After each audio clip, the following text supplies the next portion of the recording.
அனைவருக்கும் வணக்கம். இந்த காணொளியில 2 விஷயங்கள் பார்க்கலாங்க. முதல்ல இப்ப சமூக வலைதளங்கள்ல வேகமாக பல குழுக்களில் பல நண்பர்களால் பகிரப்பட்டு வருவது 11/7/2025 அன்று முதுகலை பட்டதாரி ஆசிரியர் தேர்வு அறிவிப்பு வரும் அப்படின்னு சொல்லி போட்டிருந்தாங்க.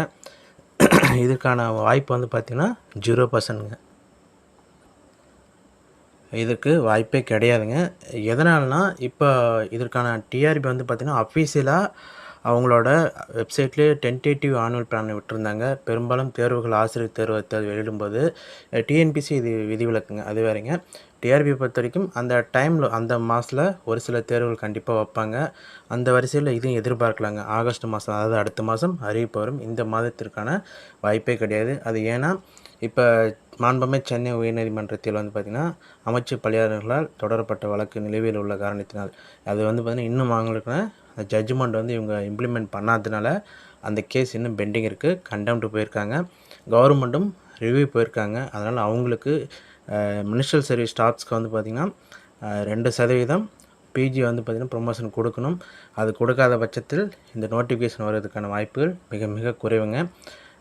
இந்த மாதத்திலே அதற்கான வழக்குகள் எல்லாமே முடியும். கண்டிப்பாக முடிஞ்சோன்னா நம்மளுக்கு ஆகஸ்ட்டில் கண்டிப்பாக நோட்டிஃபிகேஷன் வந்துருங்க.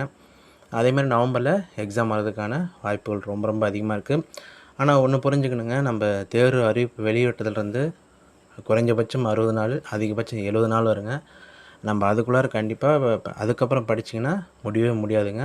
இது அதிகபட்சம் ஒரு 5, குறைஞ்சபட்சம் 5 மாதம், 5 பட்சம் வந்துன்னா அதிகபட்சமாக 6 மாதங்கள், முழு மாதங்கள் இருந்தால் தான் நம்ம நல்லா படித்து அந்த போஸ்டிங் வேணும். இப்போ நிறைய நண்பர்கள் நல்லா படிக்கிறாங்க. அழகாக வந்து பார்த்திங்கன்னா முன்ன மாதிரிலாம் கிடையாதுங்க.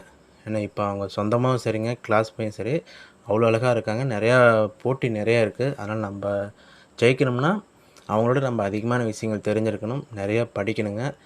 இது வரைக்கும் இருந்தாலும் பரவாயில்லைங்க. இந்த டைம் அதாவது இப்போ ஒரு சராசரியாக ஒரு 4லேருந்து 5 மணி நேரம் படிச்சிங்கன்னா போதும்னா, இப்போ இதுக்கு மேலே அவங்களுக்கு குறைஞ்ச காலகட்டத்தில் நம்ம அதிகமாக படிக்க வேண்டியது ஒரு 8லேருந்து ஒரு 10 மணி நேரம் நீங்கள் அதிகப்படுத்திக்கிட்டிங்கன்னா போதுமானதுங்க. இருக்கிற மாதத்துலேயே நம்ம முதுகலை பட்டதாரி ஆசிரியர் தேர்வை அழகாக கிளியர் பண்ணிட்டு போஸ்டிங் வாங்கிட்டு போயிடலாங்க. சரிங்க. இதனால் இந்த வழக்குகள் முடிஞ்சால் தான் இது அறிவிப்பு வருங்க. இது முதலாவது விஷயம். 2 வந்து காலி பணியிடங்கள் 4000 சொல்கிறேன். கிட்டத்தட்ட 4000ங்க. இது 4000 பணியிடங்கள் எல்லாமே நிரப்பத்தகுந்த காலி பணியிடங்கள் தான்.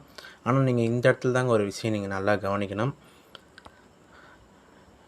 பிஜி எக்ஸாம் வந்து பார்த்திங்கன்னா, அதாவது எப்பயுமே நியமன தேர்வுகள் எல்லாமே 50% வந்து 50-50 தாங்க. இதில் வந்து பார்த்திங்கன்னா 50-50 தாங்க நடக்கும். 50% வந்து பார்த்திங்கன்னா ப்ரொமோஷன்லேயும், மீதி 50% வந்து பார்த்திங்கன்னா டைரக்ட் ரெக்ரூட்மெண்ட் வந்து பார்த்திங்கன்னா இதில் எக்ஸாம் நடக்குங்க. இதுதாங்க நம்மளுக்கு பேட்டர்ன். நம்ம கடைசியாக நம்மளுக்கு எப்போ நம்ம பிஜி நடந்திருக்குன்னா 2020-21 இந்த கல்வியாண்டுலிங்க. இந்த 2020-21லிங்க. இப்போ அதன் பண்ணி பார்க்கும்போது 21, 22, 22, 23, 23, 24, இப்போ 24, 25 இந்த 4 கல்வி ஆண்டுகள் இதில் ஏற்பட்ட காலி பணியிடங்கள் எண்ணிக்கை தான் இந்த 4000ங்க. இதில் நம்மளுக்கு அதனால தான் இப்போ ஆசிரியர் தேர்வு வாரியத்திலையும் இதில் பாதி எக்ஸாம் வந்து எங்களுக்கு கொடுத்துருக்காங்க. இது இப்போ கிடையாதுங்க. ஏன்னா அப்போ அவங்க ரெக்யூர்மெண்ட் கேட்கும்போது, ஏன்னா நம்ம பள்ளிக்கல்வித்துறை பொறுத்த வரைக்கும் சூப்பர் ஆனுவேஷன் போட்டு அங்கே மே மாதத்தில் எல்லாம் தான் ரிட்டைர்மெண்ட் கொடுப்பாங்க. அப்போ அதன் அடிப்படையில் அவங்க ஏற்கனவே தரவுகள் வந்து அவங்க வாங்கிட்டாங்க. அந்த அடிப்படையில் தான் இப்போ அவங்க கொடுத்துருக்காங்க. இப்போ எவ்வளோ காலி பணியிடங்கள் இருக்கோ அந்தந்த ஒரு சப்ஜெக்ட்டுக்கும் அதில் பாதி எண்ணிக்கை குறையிறதுக்கான வாய்ப்பு கிடையாதுங்க. இப்போ தமிழில் கூட இப்போ 400 வேக்கன்ட் இருக்குன்னா 200லேருந்து ஒரு 250 இப்போ எக்ஸாம் வச்சுட்டு போஸ்டிங் போகிறதுக்குள்ளார கண்டிப்பாக ரைஸ் ஆகுங்க. அப்போ அந்த சமயத்தில் ஒரு 250 வரைக்குமே போகிறதுக்கான வாய்ப்பு இருக்குது. அதனால் நம்மளுக்கு தேவைக்கு அதிகமாக பணியிடங்கள் இருக்குதுங்க.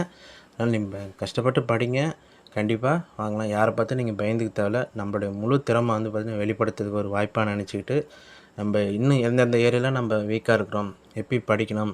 ஏன்னா இதுக்கு பெரும்பாலும் இதில் ஒரு 3 அலகு தாங்க இருக்குது கொஞ்சம் புதுசாக. மீதி எல்லாமே ஏற்கனவே இருந்தது தான். அதனால் இப்போ யூஜிடிஆர் படித்தாங்கன்னா அவங்களுக்கு பெருசாக இருந்திருக்காது.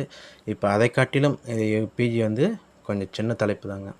அதனால் இதில் நீங்கள் எதெல்லாம் நல்லா ஃபோக்கஸ் பண்ணணும், எதில் அந்த குறைஞ்ச பகுதியில் குறைஞ்ச புத்தகத்தில் அதிக மதிப்பெண் வாங்கணும்னு சொல்லிட்டு இந்த எக்கச்சக்கமான தலைப்புகள் இருக்குது. அதெல்லாம் நீங்கள் அழகாக பார்த்துட்டு இப்போ இருந்தே பயிற்சி எடுத்திங்கன்னா ஈஸியாக பண்ணலாங்க. இப்ப அதே மாரி இப்ப ப்ரொமோஷனும் இப்போ குடுக்கலங்க. 2021க்கு அப்புறம் பிஜிக்கு ப்ரொமோஷன் குடுக்கல. இப்ப அவங்களுமே அந்த 4 வருஷ நிலுவையில் இருக்காங்க. அப்ப இந்த ஏற்பட்ட காலி பணியிடங்கள்ல 50% பார்க்கும்போது, நேரடி நியமனங்கள் 50%, பதவி உயர்வுல 50% போகுங்க. அப்ப 2020, 21லேருந்து போஸ்டிங் போயிட்டாங்க. அப்ப 21, 22லேருந்து இப்ப 24, 25 வரைக்கும் இந்த இடைப்பட்ட காலத்திற்குரியது காலி பணியிடங்கள் எண்ணிக்கை தான் இந்த 4000ங்க. அதன் அடிப்படையில் பார்க்கும்போது காலி பணியிடங்கள் எண்ணிக்கை வேணா உண்மைதான். ஆனா வந்து நிரப்பத்தகுந்தது. அதாவது நேரடி நியமனத்துக்கு 2000 வேக்கண்டும், பதவி உயர்வுக்கு 2000 பணியிடங்கள் வந்து பார்த்தீங்கன்னா போயிருங்க. அதனால் நம்மளுக்கு ஆனா தேர்வு வர்றது கண்டிப்பா உறுதி. அதனால் நீங்க மனம் தளராம விடாமுயற்சியா வந்து பார்த்தீங்கன்னா படிச்சீங்கன்னா வெற்றி நிச்சயம். அனைவருக்கும் நல்வாழ்த்துக்கள். நன்றி, வணக்கம்.